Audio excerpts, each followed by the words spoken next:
All right, so Bismillah ar-Rahman ar-Rahim and Assalamu alaikum wa rahmatullahi wa barakatuh. Inshallah, today we're going to be talking about a couple of things. So let's just see what we did last time. Okay, last time we talked about the obligations for the 5 daily prayers. We were talking about the importance of Salah. We also talked about kind of like a prelude of what really are we going to be talking about in terms of Salah, the conditions, what types of Salah.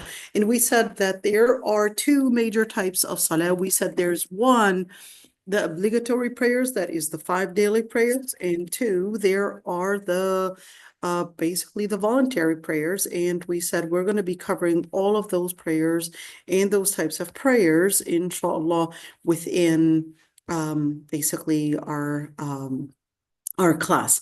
Okay, so let's right now talk about, as if it's a chronology in Salah. So we're talking about the Adhan. What is the Adhan? So the word Adhan comes from the root adhina. Okay, the word adhina basically means to announce, to give permission, to call, and that's basically what the word Adhan comes from. So when you say Adhan, remember, you've got the root, which is adhina, and that would mean to give permission, that would mean to announce, that would mean to basically inform. So when you're saying al-adhan, you're talking about the system, the method that is to inform others, basically in this situation, in the technical term for it, al-adhan would be the method that is used to announce the start of the prayer. Okay, the method that is used to announce the start and the official start for that particular prayer. That's what the word adhan really means. Okay, and of course, adhan was permitted mainly for the 5 daily prayers. Can there be adhans for other times? We'll talk about that, inshallah. Okay.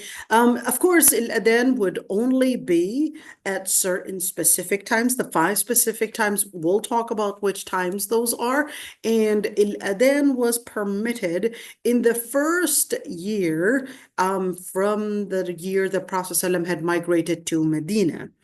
And the reason why they had basically used al-adhan as a method and as a way to inform others of the start and the announcement for telling them and informing everybody that prayer is starting was basically, it was hard to combine each and every single person, because most people, in fact, almost everybody, would not know that there was an official start for prayer. And certainly at the time, it's not like today where we have a specific clock or a specific watch that we would use. At the time, they depended on the sun, and it would be extremely hard to just focus on the sun and set a specific, let's say, a specific degree on when and what time each prayer was going to be done at. So that's why when it was hard for them to plan and figure out a specific timing for it, that's why they basically had a mashura. What is al-mashura? Al-mashura is done when there isn't a specific text that specifies what we're supposed to be doing. Okay. So when we speak of shura, we're speaking of a dialogue amongst Muslims on how to apply the text. How to apply the text, what would be the right way in order to apply our religion and put it forward. So that's when Abdullah ibn Zayd, he basically had a dream and comes forward to the Prophet ﷺ, because before that, each and every single one of them had a suggestion. One basically said we could use a horn just like the Jews. The other one said we could probably use bells. The third one, drums. And each one had an idea, but it wasn't until Abdullah ibn Zayd, he basically had a dream. That dream was basically the Adhan itself. And it wasn't just Abdullah ibn Zayd, it was a couple Sahaba coming with that dream, the wording of the Adhan, and basically suggested it to the Prophet ﷺ. The Prophet ﷺ and basically al-Wahy approved it. And that's when the ayah was revealed, يَا أَيُّهَا الَّذِينَ آمَنُوا إِذَا نُودِيَ لِلصَّلَاةِ مِنْ يَوْمِ الْجُمُعَةِ فَاسْعَوْا إِلَى ذِكْرِ اللَّهِ وَذَرُوا الْبَيْعَ. So you could see the main ayah in regards to adhan is basically saying, يَا أَيُّهَا الَّذِينَ آمَنُوا, you who believe, if the call to prayer is, well, basically announced on the day of Friday, then scurry or hurry or proceed to the remembrance of the Lord Almighty and leave trade. And in another ayah, وَإِذَا نَادَيْتُمْ إِلَى الصَّلَاةِ, and if you had called to prayer. So when you say nada means to call. And al-adhan means to call as well. So it's basically two words for the same wording and for the same action. And of course, certainly, al-adhan is different than al-iqamah. Why? Because al-adhan is to inform everyone of the official beginning for prayer, the official timing, basically, for prayer. But al-iqamah would basically be the official start for the congregation itself. Let's do it again. So, al-adhan is to let everybody know, whether they're coming to the masjid or not, that the timing for the official timing for that specific prayer had begun. Okay? Yet, when we're speaking about al-iqamah, the official start for the congregation had basically started at the masjid. Okay? Now, al-iqamah and al-adhan, they're basically words of dhikr, and they have a certain way to do it. It's a specific way, in a certain way that it must be done in, and certainly it's basically to combine all the different wordings, and let's call it the testimony of aqeedah.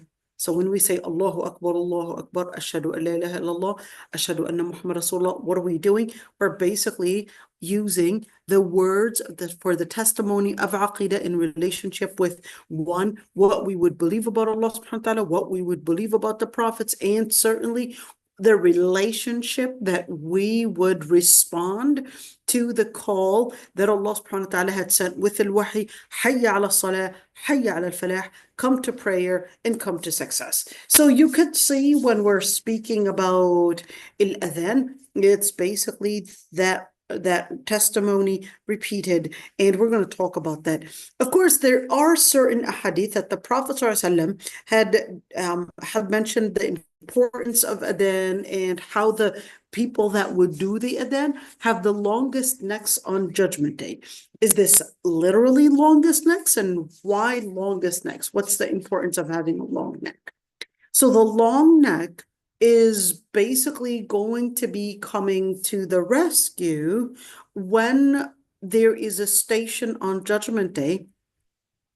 There's a station on Judgment Day when people will sweat. The sun will be near people's heads. Is it the type of sun that we have right now? The answer is no. It's a different kind of a sun. It will be near people's heads. People will basically sweat, and this sweat is basically dependent on the amount of sin the person had committed in this dunya. The more sin, the more sweat. So the Prophet ﷺ had mentioned in the hadith that some, their sweat would basically completely cover them. Others, their sweat would only be up to their heel. Others the sweat would be up to their knees, and others would be up to their haqway, up to their waist, and the others, يُلْجِمُهُ الْعَرَقُ الْجَامَةِ. When for the others, the sweat might actually completely cover them. So for the person that has a long neck, because they were doing the adhan, they would basically have this long neck to protect them from the torments of this sweat during that station on Judgment Day. So as a woman, I would really love to make the adhan. But of course, that's not the sunnah that a woman would be making the adhan. So what is it that I would be given? Now, one thing I would like to say, if a woman was sincere about her dream, for example, to do the Adhan, to get this reward, or about perhaps maybe joining jihad, or perhaps maybe being the imam or whatever it is, if she was sincere and she basically had that dream, Allah subhanahu wa ta'ala, based on her sincerity and based on her iman and based on her commitment and perseverance in doing other good things, Allah subhanahu wa ta'ala, inshallah, will give her that reward. Where did I get that inspiration from, and why would I say that? So I got that from Waraqa. So what about Waraqa? Waraqa, she was a Sahabiya, but she just had the dream to be an imam. That's it. She just wanted to be an imam, wanted to be a person that basically is, I guess, that figure. So the Prophet ﷺ, and she wanted to be a shaheed. In other words, she wanted to engage probably in battle, wanted to be an imam, wanted to be, some women, it's just I would like to compete with men. So the Prophet ﷺ tells Waraqa to just stay at home and basically be the imam within her home. Plus, the Prophet ﷺ didn't tell her to make her own adhan at the top of her house, but he basically had do the adhan on the top of her home. Now, what about the jihad piece of it? So the jihad piece of it, her dream was to die as a shaheed, to stay within her home, and she was going to die as a shaheed and as a martyr. So this is telling me that the internet connection is not stable. Is this true? Or are things going right? All right. So that was her dream. Now, later, the Prophet ﷺ, after he dies, later, Umar ibn al-Khattab, so we had the era of Abu Bakr as-Siddiq pass, then the era of Umar ibn al-Khattab comes, and at one day, Umar ibn al-Khattab notices that the Adhan was not called from basically the roof of Waraqa. So Umar ibn al-Khattab sends basically some people to investigate what's going on. They knock at her door. She's not answering. Something's not right here. She would always answer, and the Adhan was not there. Something's not right. They basically open and break the door, open the door, and find her dead in her own home. She only had 2 slaves.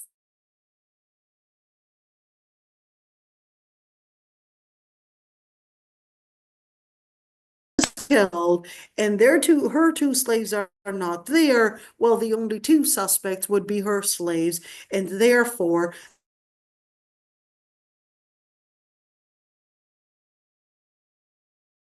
went out a massive search to find them, got them, and it turned out that they were the ones that killed her. That's that inspiration that we would see, alhamdulillah. That's the inspiration that we would see. Oh, it does cut off? Okay. I'm gonna open the door. Hopefully that would.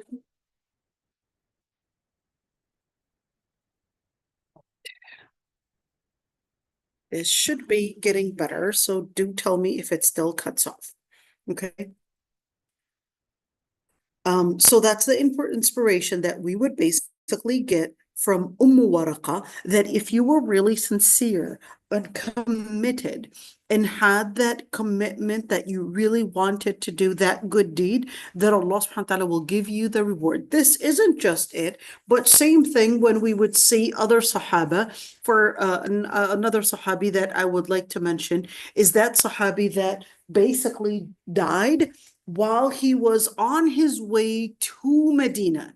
Did he make it to Medina? No, he didn't. He didn't make it to Medina, but the Sahaba were concerned that, well, wait a minute, so what's going to happen? He didn't make it to Medina, but then he was always committed to really do that migration, despite the fact that he was an older man. He was basically not capable of coming, but he still went on and tried and put in the attempt to come all the way to Medina, but he didn't really make it all the way and died in the beginning of the road. Not even the rest, but in the beginning of the road. And that's when, just give me a second.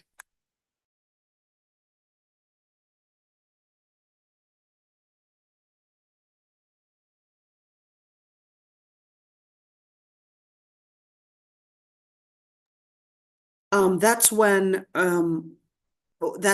the ayah was basically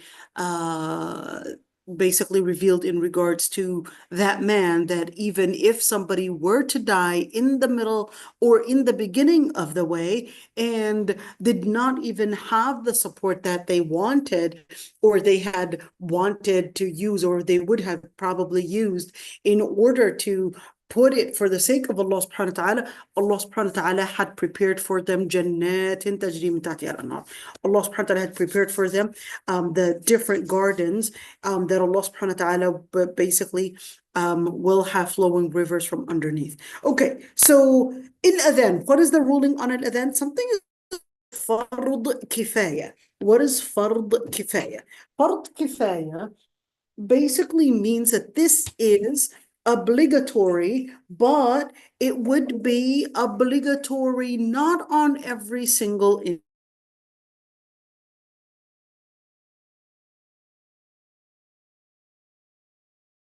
individual, but it would be a communal obligation. You have a certain number of people applying this obligation, then the rest of the society is not held accountable. And certainly, al-adhan itself is one of the rituals that relate to Islam, that relate to basically sha'a'ir. And Allah subhanahu wa ta'ala says, وَمَن يُعَظِّمْ شَعَائِرَ اللَّهِ فَإِنَّهَا مِن تَقْوَى الْقُلُوبِ. And whoever glorifies the... I'm going to change the connection just so that we would not get interruption in the connections a bit. So you might see a little... انت يا ماما مش ضاوي الانترنت يا ماما. Hold on, let me see. I'm going to change the connection.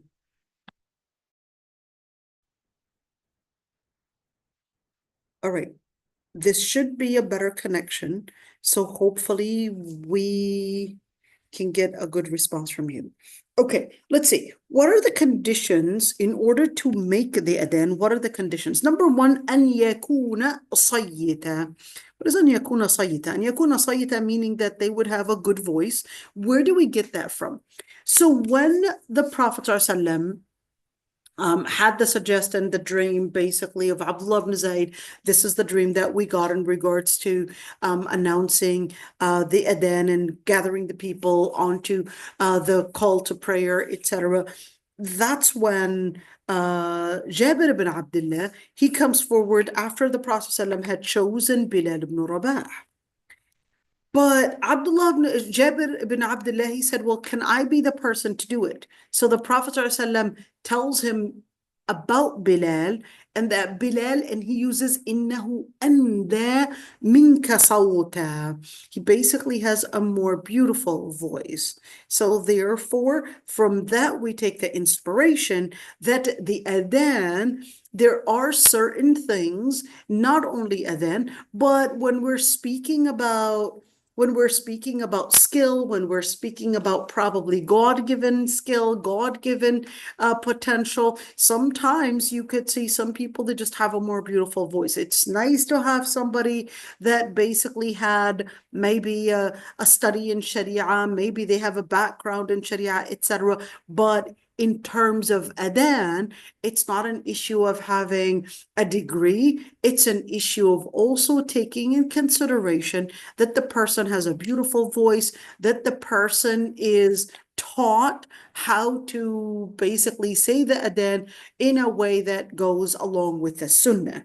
Okay. The other thing is that أن يكون أمينا, that they would be basically honest, that they would be committed to taking time seriously.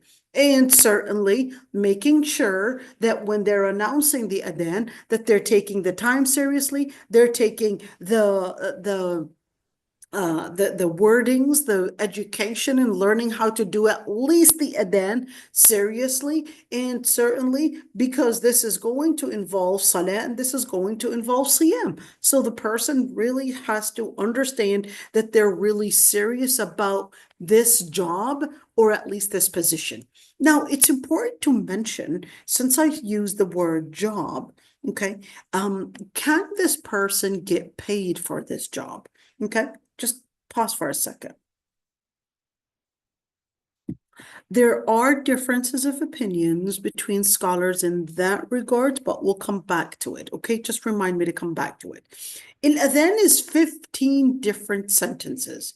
15 different sentences. And of course, those 15 different sentences, number one, when the adhan is done, and of course, we're not going to be doing it, the lengthening in its wrong place. There's a certain place to make the lengthening, and there's a certain way to basically connect certain letters, etc. And it's not hard to learn.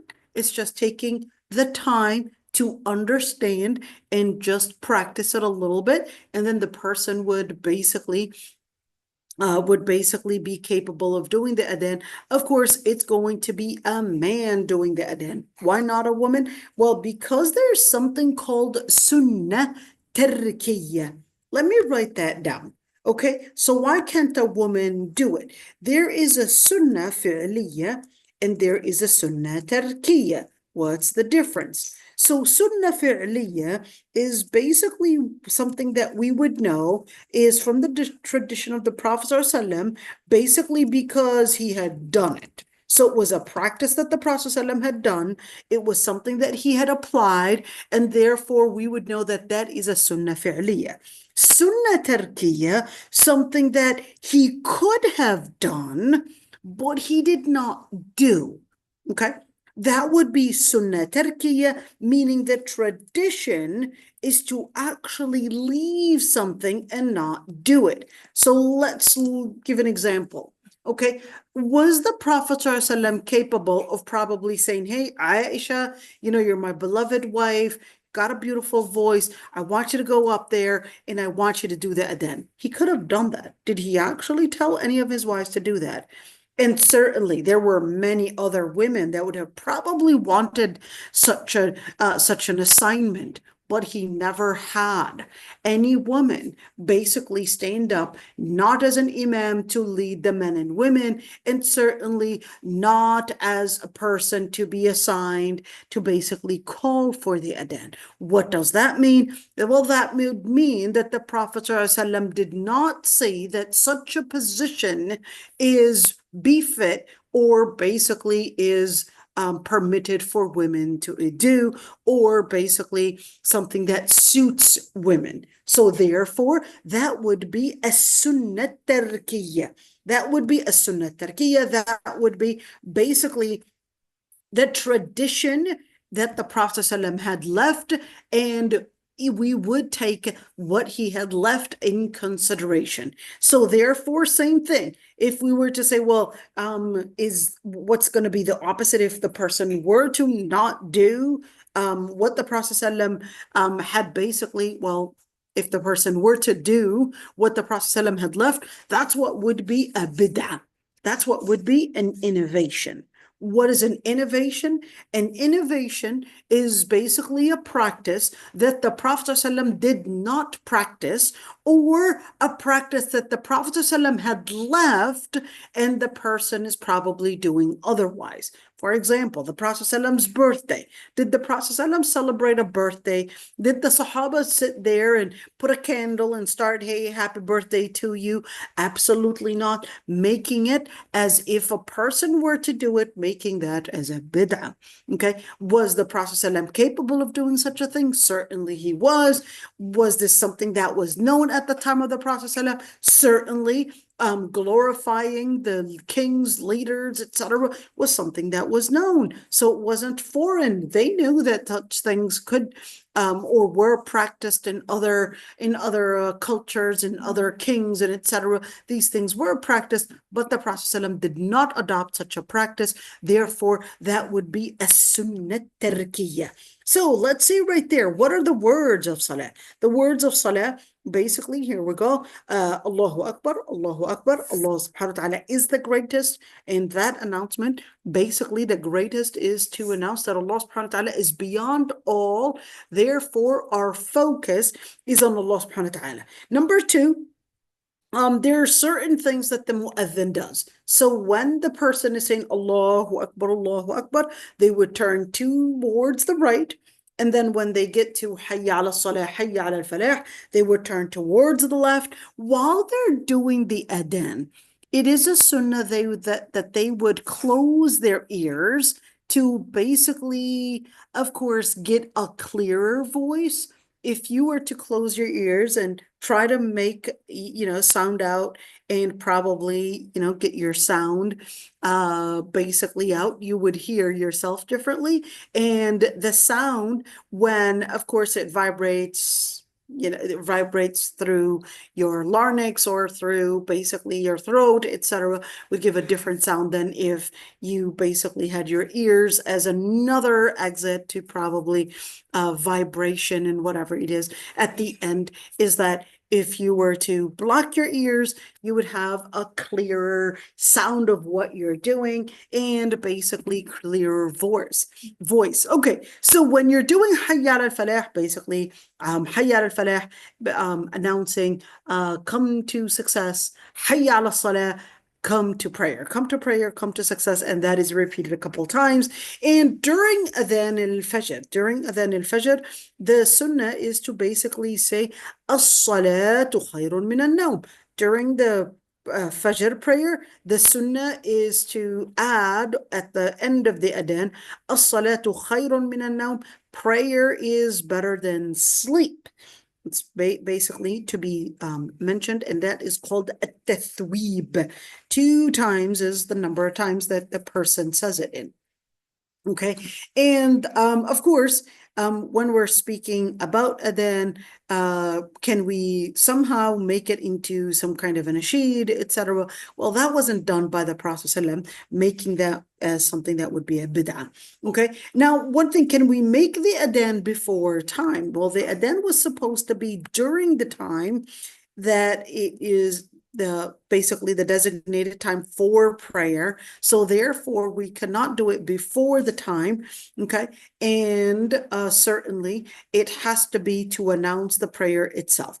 It is a sunnah, whoever hears the adhan. So here we go. This is the Hayya ala salah, Hayya al falah right there. Okay, whoever hears the adhan, it's the sunnah that the person would, if they were to hear him say Hayya ala salah, they would, Allahu Akbar, Ashhadu an la ilaha illallah. If they are to hear Allahu Akbar, the sunnah is to say Allahu Akbar in, let's say, in this type of repeating that dhikr, Allahu Akbar. If you hear the mu'adhin say Allahu Akbar, say Allahu Akbar. You hear the mu'adhin say Ashhadu an la ilaha illallah, then say Ashhadu an la ilaha illallah. If you hear the mu'adhin saying Ashhadu anna Muhammadan Rasulullah, then say Ashhadu anna Muhammadan Rasulullah. If you hear the mu'adhin say Hayya ala salah, Hayya ala al-falah, basically say La hawla wa la quwwata illa billah. What is la hawla wa la quwwata illa billah? La hawla wa la quwwata illa billah basically means there's no or neither might nor power but Allah subhanahu wa ta'ala. Neither might or power but Allah subhanahu wa ta'ala. Meaning, what are we doing here? We're embracing and recognizing that yes, We're being called to success. We're being called to prayer, but it's not that Allah subhanahu wa ta'ala needs our prayer. It's that we are in need for this prayer. We are in need for this success. We are the ones that will be getting the gain and not Allah subhanahu wa ta'ala. Okay, now after the salah after the adhan, is completed, what are we going to do? This is the dua after the completion of the adhan. اللهم رب هذه الدعوة التامة والصلاة القائمة آت محمدا الوسيلة والفضيلة وابعثه المقام المحمود الذي وعدته. That's the dua. O Allah, Lord of this perfect call and of this established prayer, grant Muhammad the place of al-wasila and the most virtuous place, and raise him to praiseworthy position in paradise that you have promised him of. That's basically the translation. Can I say the dua in English? You can say the dua in English, and if you are to take a further step and memorize it in Arabic, that's an extra credit, but you could also say it in English. Okay, let's see. And one thing to mention, if the call to prayer had been basically announced and if it basically went off, then in that situation, you cannot leave the masjid unless there was a necessity to leave. Such as, for example, maybe, hey, your child called you and they told you that they basically had an emergency. That's a different situation. But as long as you're in the masjid and there isn't an emergency for you to leave, you have to stay in the masjid to pray. Whether male or female, you would basically stay in the masjid and continue your salah. If you're at the masjid, you cannot leave if you hear the adhan at the masjid till you actually join the jama'ah. Got it? Okay, good. That was my son telling me he got it. All right, let's see.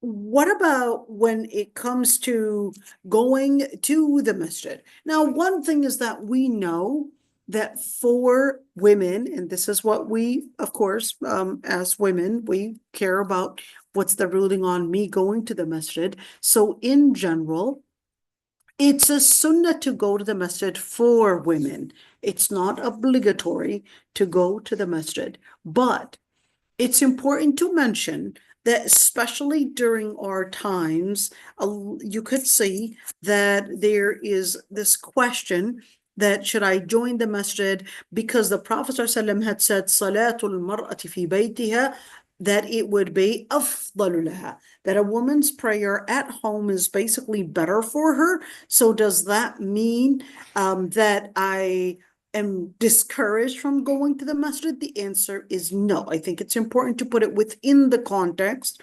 And the Prophet ﷺ said, لا تمنعوا إماء الله مساجد الله.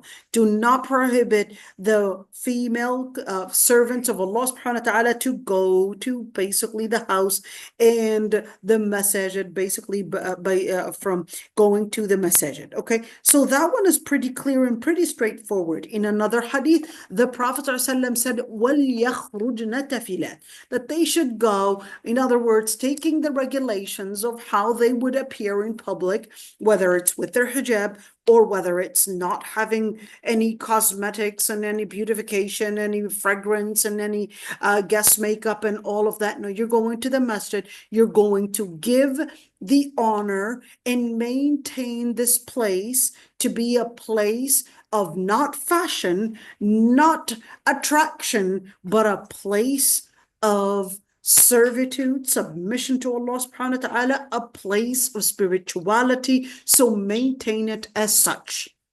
Okay, there is a hadith that, or an athar, that's a proper word for it, that is Sayyidah Aisha had said, if the Prophet ﷺ would have known what the women had done on their way going to the masjid, and while they had, basically when they had went to the masjid, he would have prevented them. So that's her opinion, but that doesn't change the fact that women are permitted by the last permission that the Prophet ﷺ had made, and that women are permitted to go to the masjid. Okay, so Sayyidah Aisha's wordings, okay, as basically her opinion, what would the Prophet ﷺ, what would have he had done if he had seen all the different lack of commitment that women were basically showing.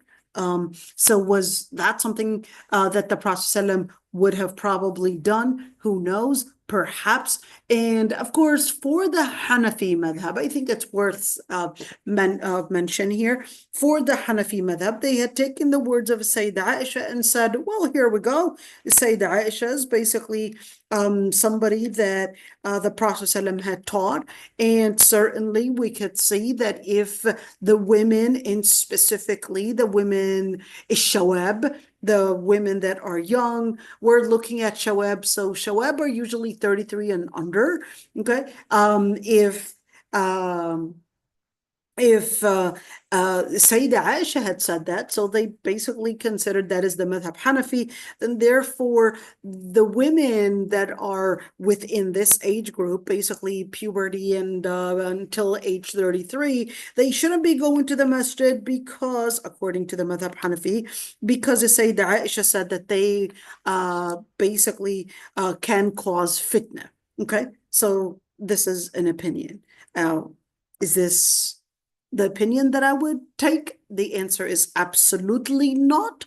Absolutely not. And I think it's important to take in the consideration that we have to bring awareness in regards to bringing in the understanding, the awareness about how to apply Islam. But if we're going to prevent the women from going to the masajid, but they're going elsewhere, they're finding the schools, they're finding universities, secular universities, they're basically going all places, shopping, etc., hanging out at coffee shops everywhere. But when it comes to the masajid, we're going to tell them, sorry, no place for you. This is definitely problematic.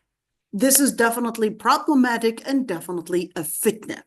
So I would say it's important to encourage the women to go to the masajid as basically the place to bring them into Islam and to bring them to remember and to learn basically their Islam, to learn the ilm of Islam, to basically have that connection with Allah subhanahu wa ta'ala and connection with the Salihin and connection with the Salihin rather than losing their connection with Allah subhanahu wa ta'ala. Sister Khadija, is that you that is raising her hand? Go ahead, dear. Assalamu alaikum warahmatullahi wabarakatuh. Sorry, I'm Sister Ina. Just a question in terms of going to the masjid. In terms of decorum of dress, so if, say, it's modest wear, but there's flowers on it, or is that something that would not be permitted? Okay, fair enough. So the general dress conditions, okay, the general hijab conditions that the Prophet ﷺ had given, one is that it's, we would have a different number of hadith that basically gave us different codes, let's say it that way. Whether one, it doesn't bring attraction, two, it's not fragrance, three, it's not transparent, four, it's not shaping the body, okay, five, it's not the clothing of deviant groups, six, it's not the attire of men. Then in that situation, if we have these conditions, then just because it's yellow or because it has flowers on it, it doesn't make it not suitable for masjid or even public wear. Okay, so it doesn't have to be a abaya, it doesn't have to be black, it doesn't have to be the Arabi Saudi attire, not whatsoever. That's more of cultural practice, but not necessarily something that you would have to wear. So if, let's say, you're Pakistani and you wore the sharwal and qameez, basically the attire, and it basically had the conditions that we had mentioned. It's one, it's not fragrance, two, it's basically not revealing. 3, it's not shaping the body. 4, it's not the attire of a deviant group. 5, it's not the attire of men, men's attire, etc. So in that situation, we've got it here, it's baggy. Here it's baggy. 2, it's not see-through, etc. Then in that situation, and it's, of course, and the attire itself is not of an attire of beautification. You know, you would have certain clothes, they would have all these jewelry on it and all of that. That basically contradicts what hijab really means. So just because it has flowers, it doesn't mean that it's not permitted to wear in public. Okay. And we would take in consideration the culture itself. It doesn't have to be abaya. It can have colors. This is permissible for it to be in colors. That's all right. If Sayyida Aisha wore red, if Sayyida Aisha basically wore something that is that has yellow on it and might have gold, like gold laces on it, all of these things, it's permissible. In fact, al-Bukhari had said that it is permissible for women to wear black, meaning what? Meaning it doesn't have to be black. To think that your attire needs to be black, that's not necessarily something that we would say is supported by evidence. It doesn't have to be black. Can it be pink? It can be pink. Can it be purple? It can be purple. It doesn't have to be in a specific color. It can be multicolors, but on a condition that you would use, let's say, your judgment. You would use your judgment also based on that culture as well, to take in consideration, is this color or is such an attire basically an attire of maybe beautification, attraction or not? Then you do your own judgment. Okay. Did I answer that question, dear? You would have to do your own judgment. You would have to do your, you probably ask your friend, what do you think? Do you think that's too attractive? Do you think that's just too showy, etc.? Then that's basically going to be, using, I would say, the best of the way you would probably evaluate it. Maybe ask your husband, what do you think? Do you think that's too showy? Do you think that's too, just like, it's not just in libas al-taqwa. It's not just only in the dress of taqwa. Even if you were to probably go to a party, you would say, do you think that's just too revealing? Do you think the colors are matching? Somebody might tell you, the colors don't actually suit your complexion, or maybe this and this. That's the same thing. We're not just looking at the colors suiting your complexion, but we're using, in this situation, we're using libas al-taqwa. Allah subhanahu wa ta'ala, where did we get that from? So Allah subhanahu wa ta'ala says, Ya bani Adam, قَدْ أَنزَلْنَا إِلَيْكُمْ لِبَاسًا يُوَارِي سَوْآتِكُمْ وَرِيشًا وَلِبَاسُ التَّقْوَى ذَلِكَ خَيْرٌ. He said, O children of Adam, we had revealed, قَدْ أَنزَلْنَا إِلَيْكُمْ لِبَاسًا يُوَارِي سَوْآتِكُم. We had revealed, it's like sent down to you. Sent down to you, it's like it's coming. What is that supposed to be giving us the inspiration of? Or it's basically telling us that, قَدْ أَنزَلْنَا, it's like we had sent down. That's to tell us that libas, clothes, are basically something that is heavenly. When you say sent down, it means it's heavenly. It means it's something that Allah subhanahu wa ta'ala had given you as an attire that's basically coming to you from the heavens.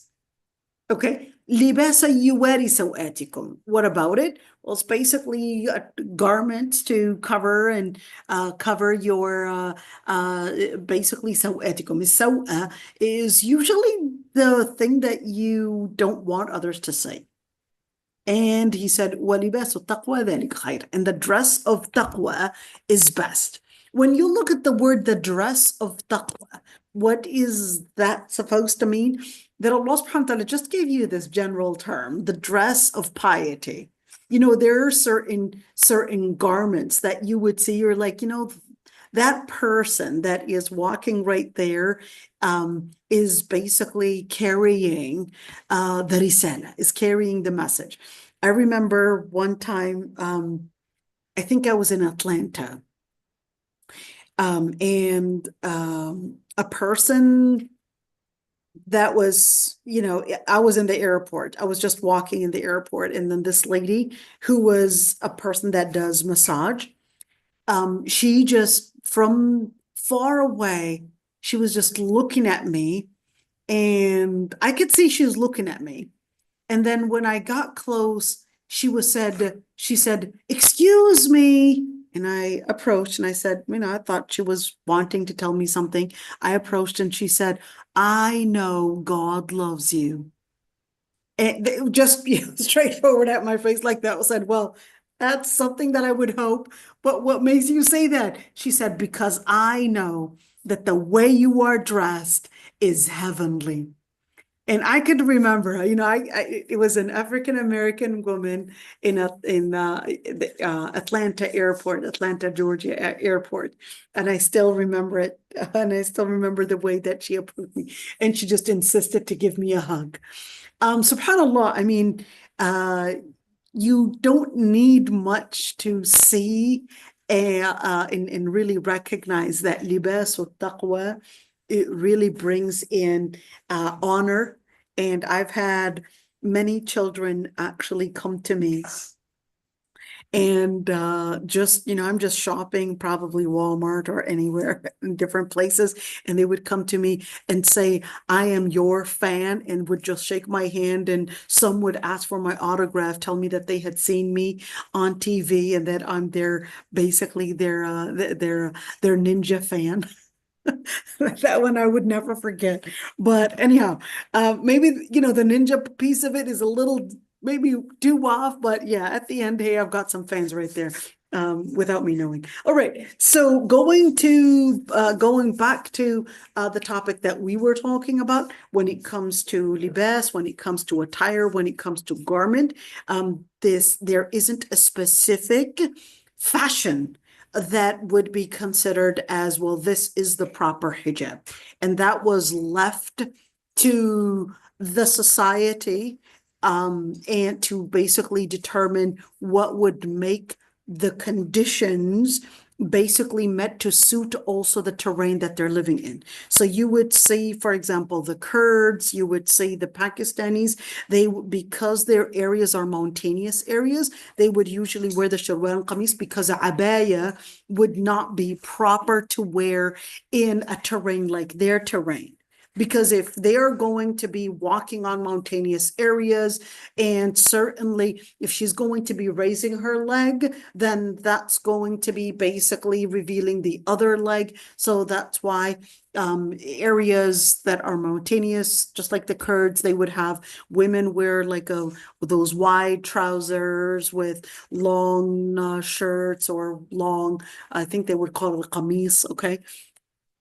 Same thing if you were to look at other places, maybe the colors are bright colors like in Sudan, or probably in different African countries, sorry. Light colors is basically suiting the environment, the climate that they're in. So just keeping that one in mind, it doesn't have to be a specific color. It doesn't have to be the Gulf/Saudi culture and that abaya, not whatsoever. That's not necessarily something that we would have to say this is the proper hijab. It depends on your culture. It depends basically on the conditions that are met within that hijab. Okay, let's see. So in terms of men, some scholars, let's say, the ayah says في بيوت أذن الله أن ترفع ويذكر فيها اسمه يسبح له فيها بالغدو والآصال رجال لا تلهيهم تجارة ولا بيع عن ذكر الله وإقام الصلاة وإيتاء الزكاة يخافون يوما تتقلب فيه القلوب والأبصار. Allah subhanahu wa ta'ala basically says in the houses, basically referring to the mosque, which Allah subhanahu wa ta'ala had ordered to be raised, and that his name would basically be raised, and throughout the day and throughout the night, they would basically be making a tasbih and praised the men, رِجَالٌ لَا تُلْهِيهِمْ تِجَارَةٌ. Praised the men that are basically not pacified, not for commerce, not for sale, they're not distracted away from the remembrance of Allah subhanahu wa ta'ala whenever the salah is performed or the zakah is given. They would basically have their hearts in fear and their eyes are in fear from basically that day that they would basically be held accountable on Judgment Day. So now, is it obligatory for men to join the prayers in congregation, in the masajid, etc.? That's a differences of opinions between scholars. I'm not going to go in this detail right now, but inshallah, some other time. Is it permissible that the mu'addin would get paid for the job of doing the adhan? Differences of opinions between scholars. I'll make the story short just because I promise that I won't go into too many details in this class. So I'll make the story short. Number one is that there are a hadith that literally forbid that the mu'addin would get paid for his adhan. But there is another hadith that the Prophet ﷺ had given Abu Mahdura basically like a stipend for doing the adhan, and that was basically something that he had basically the assignment to do. Okay, so you had, let's say, conflicting reports, and you had majority of the scholars say that a person doing the adhan cannot get paid for the adhan. Hanafi madhab is probably in this situation, I would say more, what is the word that I could use? I guess more, I would say open.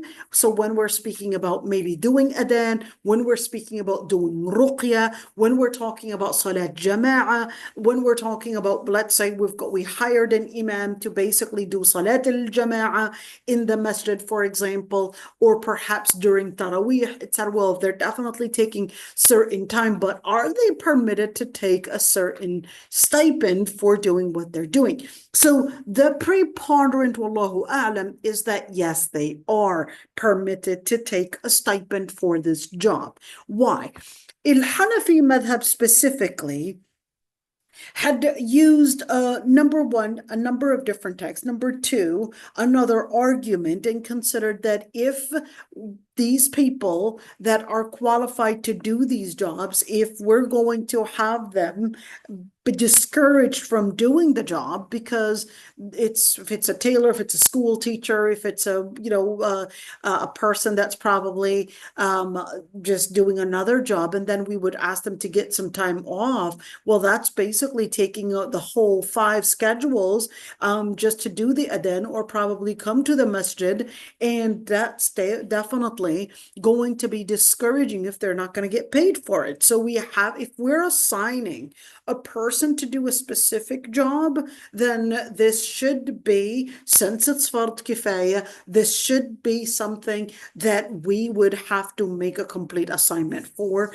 And therefore, whether it's an imam, or whether it's a mu'adhin, or whether it's a guard at the masjid, or whether it's the janitor, or whether it's the administration for the masajid or for the masjid, then they could all get paid for basically maintaining the masajid to be in a place basically for the Muslims.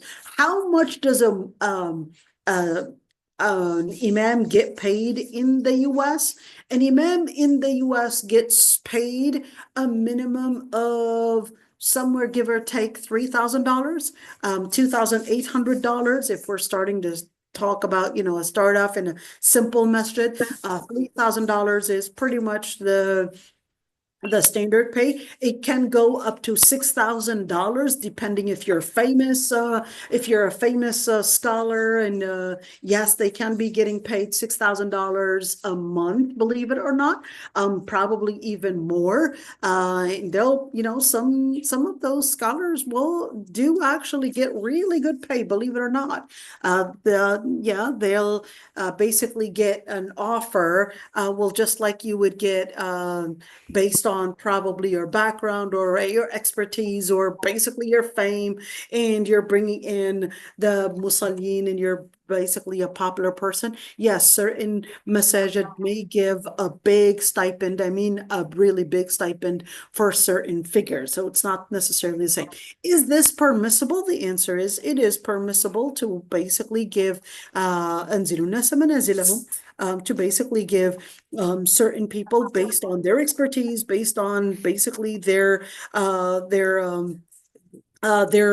background, all of these things are to be taken in consideration. So just wanted to note that one, because I know when I first heard that the imams were getting paid, I was really shocked when I was young.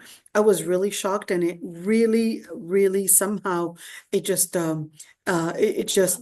hurt me badly.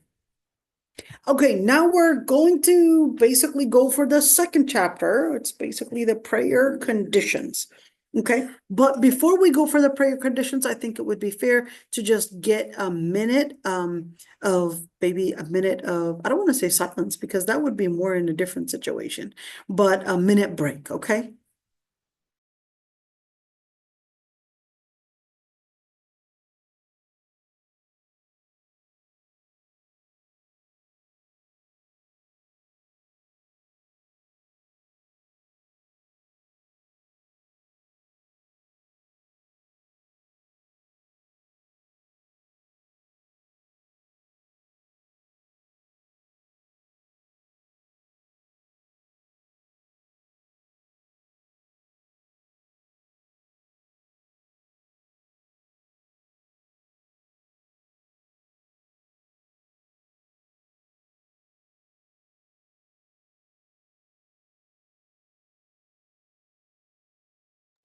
All right, and we are back. Bismillah ar-Rahman ar-Rahim.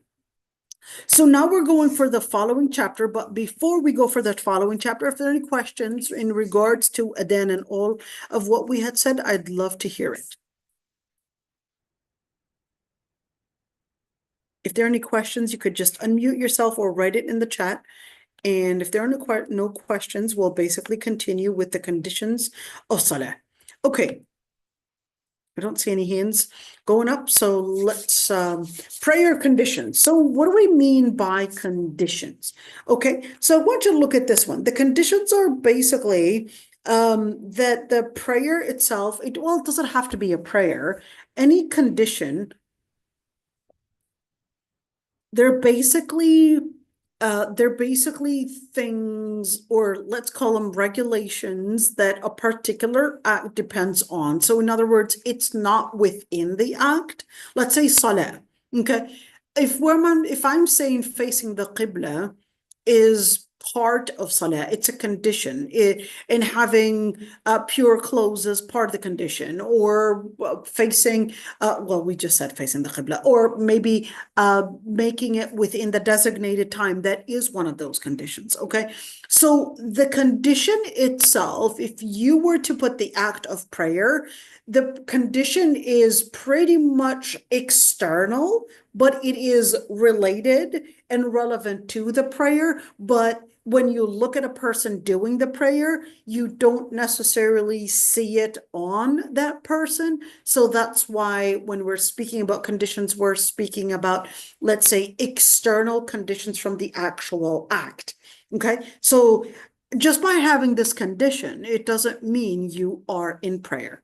So let's say you face the qibla. Just by facing the qibla, you're not in prayer. And this is important to keep in mind, because I would say many times, for example, the prayer mat, people would think you're not supposed to step on the prayer mat, or gives the prayer mat some type of a sanctity for the prayer mat. The prayer mat itself does not carry any sanctity. So even if you were to use that prayer mat as well, you're not using it for prayer, and you probably found it somewhere, etc., and you wanted to use it as a rug, that's fine. Okay, even unless it has maybe certain signs of maybe shrines, maybe, certain signs of something that is an Islamic symbol. Maybe that's a different story. Okay. But other than that, the prayer mat itself is not necessarily something that is holy. Okay. Same thing if we're talking about the subha itself, the beads and that beads. It in itself, it doesn't carry anything that is holy. Okay. So just by, for example, maybe throwing the subha doesn't make you a kafir. Okay.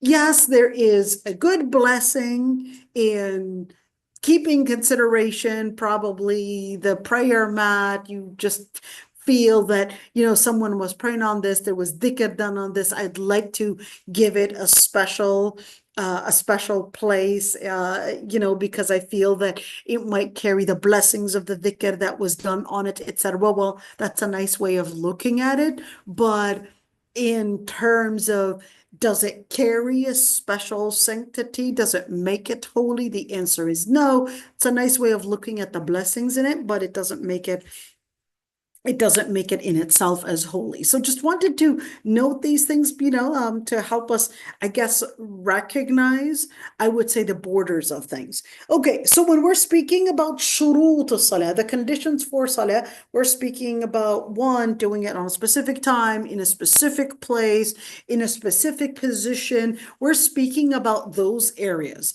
okay? Whether we're speaking about the timing, the position you're facing, with a place that you're in, and certainly the conditions that basically are on your body, or let's say the state that you are in itself. Okay, so whether we're speaking about place, your body, you yourself, the position, the direction, that's what we're speaking about in terms of conditions for salah. Okay, so the first thing when we're speaking about conditions for salah, we're speaking about, well, before you would pray, and specifically we're speaking about the obligatory prayers, we're speaking about the beginning of timing. In other words, it's performed at specific times. Well, the evidence for that is that Allah subhanahu wa ta'ala said, "Inna as-salata kanat 'ala al-mu'minina kitaban mawquta." Indeed, prayer has been decreed upon the believers, basically at a decree on a specific time. I want you to look at this one. Why am I mentioning these details? Even though some of you might say, well, this is common sense. Why are you going and giving us the basics right now in relationship to salah and on all of that? Well, here's one thing I would like to say. When the Prophet ﷺ had mentioned as part of the signs of Judgment Day, is one of the signs at least, he said that there would be, yes, one hadith says that people would basically become more educated than before. And right now, we're seeing a study that was saying that the people basically born between 1981 and 1996 were basically considered the most educated. So what does that make it? That actually means that we are right now regressing. That the society, if we're talking about from 1981 to 1996, they were considered the most educated, yet the least privileged. And right now we're seeing a decline in the education, a decline in the understanding, a decline in the wisdom, etc. Then we're really going towards a number of different fitan that are heading our way. Well, this isn't, this is one of those signs that the Prophet ﷺ talked about, that people would basically go into education, but then the understanding, the comprehension would basically go less. And when we're speaking about education and the comprehension going less, I would say the same thing applies to Islam. We had many people that had a better, let's say, comprehension in understanding Islam even before than the times that we're living in today. We're seeing people that are capable of reading, writing, but when it comes to comprehending the religion, you could definitely see there was a lot of regression within the society. So right now, we are really needing as a Muslim society to right now make sure that we're giving the basics, that we're teaching the method of how we go back to making that foundation of understanding the religion and having the right comprehension by going back to the resources. So this is why we're making it basically something that it's all about you saying, I would like to see the evidence that I have to pray it on time. I would like to see the evidence that I have to face the Qibla. Even though I know you recognize this is common sense, but it's important for us to learn basically how we would have our vision basically founded and grounded and basically steadfast in making sure that we are understanding Islam based on wahi and not based on what we might have thought as common sense, because that's not enough, especially during the times where you could see with AI coming in, a lot of the common sense is going to be nothing but confusion. So you really got to be careful. And that's why we're going back to our grounding, just to make sure that we're not confusing our signals and that our signals are basically coming from wahi and not coming from narratives and not coming from narratives called, different inspirations, Eastern religions, Western religions. And right now we're seeing people bringing in different methods and calling it Islam, and without us realizing we're confusing different things. So, this is basically taking us back to making sure we're getting our ground in place. Okay, let's see. So when you see this ayah, إِنَّ الصَّلَاةَ كَانَتْ عَلَى الْمُؤْمِنِينَ كِتَابًا مَوْقُوتًا, that verily the prayer had been decreed upon the believers as a decree on specific times.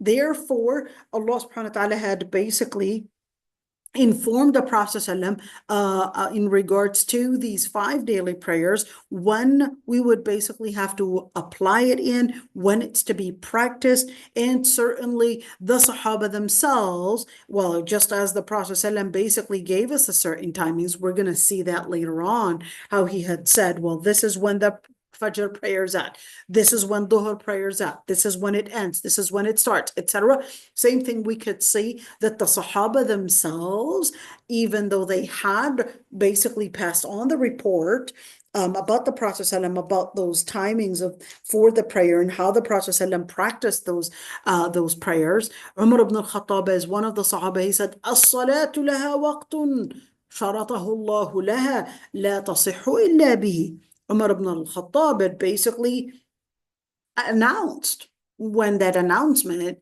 comes in, that's basically to let us all know that this was something that the Prophet had taught him. And the Sahaba being silent about it is basically letting us all know that they all agree on the announcement that he had made, which is, quote, prayer has specified time stipulated by Allah without observing which prayer is invalid. So basically, Allah subhanahu wa ta'ala stipulated a certain timing without observing which prayer is basically to be performed on that timing. Then that prayer without taking that in consideration is basically going to be invalid. So now we could see not only إِنَّ الصَّلَاةَ كَانَتْ عَلَى الْمُؤْمِنِينَ كِتَابًا مَوْقُوتًا, but another ayah, أَقِمِ الصَّلَاةَ لِدُلُوكِ الشَّمْسِ, the ayah said. أقم الصلاة, establish prayer at the decline of the sun. What is the decline of the sun? Basically declining it. This is talking about the Dhuhr prayer. The decline of the sun is not the decline meaning sunset. Well, some scholars said it is, but this is to basically tell us Number one is that it's done to be done at a specific timing, and the timing that we would look into, we would see the sun for basically the timing for salah, and certainly the moon for the timing for our siyam, and basically to help us recognize basically the different things that we would see in the universe to help us get to know when and how things relate to our spirituality. Okay, let's see. And certainly praying at the beginning of the time, meaning if you're going to be praying dhuhr, basically pray it at the beginning of the dhuhr time and not later, even though you do have a window of praying, for example, dhuhr within, let's say, a window of maybe 3 hours, 4 hours, depending on when we're summer, winter, or probably where you are on earth. So in that situation, just keep in mind, yes, you do have that window, but the sunnah is to basically pray it at its earliest time, except Salat al-Isha. Salat al-Isha, it is recommended that you would delay Salat al-Isha, okay? And we'll talk about when is and how long are we recommended to delay Salat al-Isha. So all the prayers, you're recommended to pray it in the beginning of its timing, except Salat al-Isha, you're recommended to delay it. What's the evidence in terms of coming and praying at the earliest times? فَاسْتَبِقُوا الْخَيْرَاتِ, Allah subhanahu wa ta'ala said. فَاسْتَبِقُوا الْخَيْرَاتِ, and race to good. In other words, scurry to good. You know that there's something good to do right there? Well, run towards it.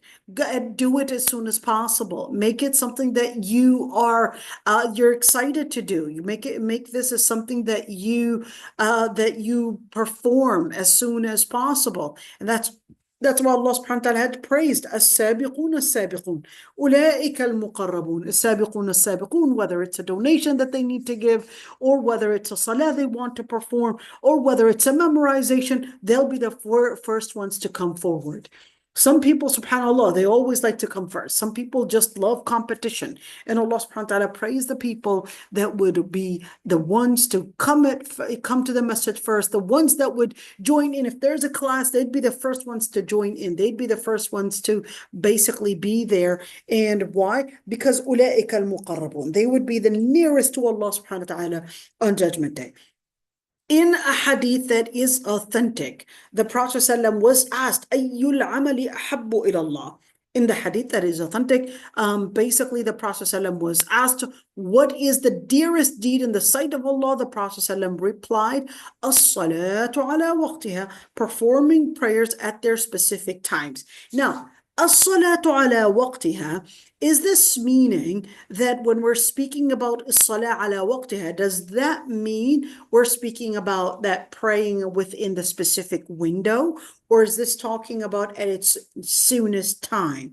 Majority of the scholars considered as-salah ala waqtiha is speaking about the beginning of time. So dhuhr, let's say, was at 12, let's say 40, you're praying dhuhr within the first, let's say 20, half an hour window. That's basically the earliest times. Or some people might know, they'll probably get ready for their wudu, just waiting. They'll be doing their dhikr, and just when dhuhr basically is announced, that's when they're ready to pray, even if they're at home. Okay, so that's basically as-salatu ala waqtiha. The ayah basically says, حافظوا على الصلوات والصلاة الوسطى. Maintain with care the obligatory prayers. When we're speaking about maintaining, whether maintenance in time, maintenance in khushu', maintenance in keeping track basically of the different your schedule, your daily schedule. You're basically, this is my dhuhr time, so I have to make sure that I have enough time to do my dhuhr. Or this is my this is my time for this or that salah. I would have to figure out a window, perhaps a place for me to do salah. And that's one thing I like about Malaysia. One thing I like about Malaysia, everywhere you go, there's always something that is called a surau, basically like an area that's designated for prayer. And they would have in that surau, they would have a place for wudu, and they would have all these prayer mats and attire basically for the women that probably, I don't know why, but even the women that are hijabis, they would basically wear the prayer clothes that are in the masjid. I don't know why they're not praying in their own clothes, but that's another thing that I would really have to investigate. But there are specific clothes that they would dress in. That's basically hung at that little sarau masjid that's in every single place. So whether you're going at a mall, there's always going to be a prayer area.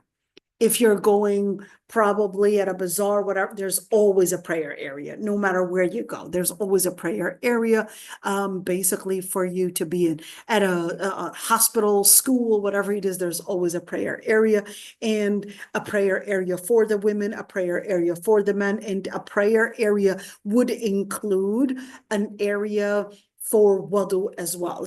I love that about Malaysia. And plus their bathrooms would always have the bidet. All their bathrooms would have their bidet. So, well, they also have squat bathrooms, but they also have toilets. But yeah, so yeah. I do not recommend using squat bathrooms unless you've been really doing really good practice on your squatting, okay, and you've got really good strong hamstrings, and your muscles there are good. So yeah, definitely maybe that would be a good exercise, but if not, make sure you're basically well trained. Okay, let's see. So when we're speaking about حافظوا على الصلوات, just keeping that one in mind, is الصلوات المفروضة. Every single salat basically has a specific timing, and certainly a specific timing and a specific timing and a specific number of rakat. We know that one. That's an easy one, right? Let's go for here. Let's start with salat al-duhur. When is the duhur timing? Can I just use the app? You certainly can. You can use the app. But wait a minute. The app, I looked into the app, and one app would basically say this is based on ICNA timing, and the other one, or ISNA, and the other one is based on the Shafi'i madhab, the Hanafi madhab, and the other one was probably Azhar, and the other one was Mecca. I'm confused. Which one is right? So, as long as in your app or on your phone, you basically put the timing and the city where you're at. Let's say they'll basically give you like the latitude and all of that, and you could consider taking that one, or you could use it based on city. So let's say you would put city X or Y in such and such state, and etc. It would basically give you the timing. Can you use Shafi'i? Can you use Hanafi? You certainly can. Both are considerable opinion. We're going to see that later on. I'm not going to go in all the details, but you will see there are differences of opinions, and we're going to talk about, well, why would they have differences of opinions in regards to Salah? Okay, so the Hanafi madhab has their opinion in terms of at least the beginning or the end of prayer, like when exactly is it? So you would have the Hanafi basically have a certain time, the Shafi'i had a certain time. Okay, so what if I'm at the masjid and my app basically follows the Hanafi madhab? Let's just say, okay, if you're at the masjid and the salah right there is called based on the Shafi'i madhab, it's best to join along with everybody. Make your salah basically in the congregation, and it's a considerable opinion. Let me say a story. Shafi'i had his own madhab in regards to how witr is prayed, and when basically dua al-qunut is done in. Okay, but الشافعي, the story, I think I mentioned it a couple of times, so I won't say it again. الشافعي was accused at one point of trying to organize a coup against the Khalifa. So the Khalifa basically chains him up, orders that he would be brought all the way to basically the capital in basically to get investigated and all of that stuff. But later it was discovered that it was more of an accusation that did not have any evidence. So he then, of course, was let go. But a Shafi'i, who was at one point in Medina, now he's dragged all the way to Baghdad. And it's important to mention that in Baghdad was basically the place that was considered as the Hanafi, what should we call it, as the Hanafi, basically, what do they call that? Headquarter. There you go. The Hanafi headquarter was basically based in Baghdad. Why? Because that's where Abu Hanifa was at. So when Shafi'i went to Baghdad, he prayed as the Hanafi madhab was basically performing their salat dua al-qunut. And they asked him, well, why did you do that? He said, I did not want to disrespect the Imam in his own place. Look at this one. What Imam? Abu Hanifa died 150-year Hijrah. Shafi'i was born 150-year Hijrah. 150, was he born to 100? Yes, Shafi'i was born 150-year Hijrah. But it's not that he was present physically, that is Abu Hanifa, but Shafi'i wanted to honor the place that was considered as the headquarter for the Hanafi madhab and not disagree and basically bring in a dispute in a place that was the headquarters and that basically, let's say, that Abu Hanifa himself had basically shined and basically was a shrine in this place. And what did Shafi'i do? He was like, I'm not going to disrespect him in his own place. And that's the same thing. If you are in a masjid, okay, if you're in a masjid, basically like Shafi'i, madhab, etc., join along with them as long as it's not a bid'ah. Join along with everyone. If you're in a Hanafi masjid, they're praying together at that time, make use of that right there, a jama'ah. And don't right now, oh, my app didn't turn on, or the Adhan on my app, no, not yet, and sit aside and not join with everyone. Learning the adab al-ikhtilaf, and learning the adab of how to understand fiqh and how to understand the differences of opinions, I would say is missing within our society. And I would really recommend listening to the series that I had done. It's called Evolution of Muslim Thinking. And in it, I basically go in details in regards to those opinions and basically how we understand those opinions and how we understand fiqh and how we understand all of that. So what I'm going to do, inshallah, I'm going to stop right here. I know I didn't complete it because we have a lot to complete. I'm going to stop right here, inshallah. Basically your Sunday, my Monday, we're going to be starting from the different timings for salawat, and we're also, let's look at what we're going to talk about the day after tomorrow. We're going to talk about the timing. We're also going to be talking about covering the awra. What does that mean? Like how much of what is the minimum of dress that we can basically dress in? We're going to talk about that, and we're going to talk about women's attire as well. We're going to talk about ijtinabun najasa, avoiding najasa. Well, what does that look like? And we're also going to talk about certain areas that you cannot pray in. What about public bathrooms? You know, I mean, there's the stall and there's the public bathroom. Outside of that, can I pray in there? Can I pray where it's basically, let's say I'm in this mall and I have my little, I don't know, my little cute kind of a, I don't know, prayer mat, but it's like folds into like a palm, put it in and stick it in my bag. And whenever I wanted to pray, just take it out. Take it out and just basically pray. Do I have to pray where no one and no men can see me? So that's what we're going to talk about, inshallah, next week, or not next week, but basically in our next class. So stay tuned. Inshallah, you could say, you know, there's a lot to complete, inshallah. If there are any questions before we sign off for today, go ahead, inshallah.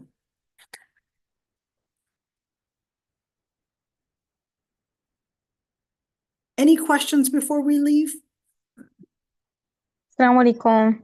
Walaikum salam. Go ahead, my dear.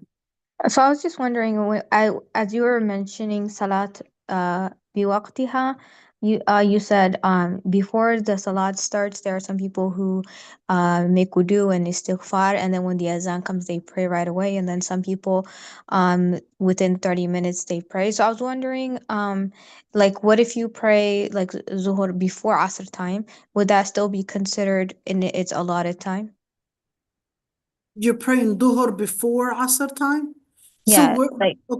okay. We're gonna talk about what is called al-jam' as-suri.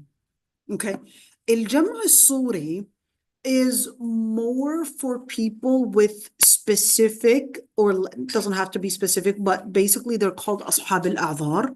They're basically people that maybe the elderly, maybe illness, they have to take certain medications, etc.